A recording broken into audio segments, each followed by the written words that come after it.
में आ जाओ भाई साहब, देख लीजिए ये क्या है।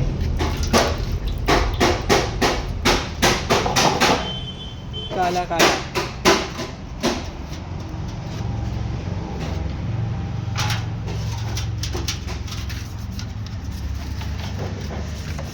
ये सब करना पड़ता है, ये वाला।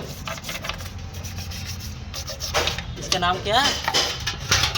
Civic cover. इसका बाद खारा होने से ये सब करना पड़ता है। देखो, सीख लो भाई लोग। ये हमारा बॉस है, ये बॉस हमारा कंपनी का। हाँ, ये बॉस है हमारा मैनेजर, सीनियर है सीनियर। देखो, ये ठीक कर रहा है। गाड़ी में कोई भी प्रॉब्लम आएगा तो सब ठीक कर देगा। देखो कैसे सब करना पड़ता है ये वाला।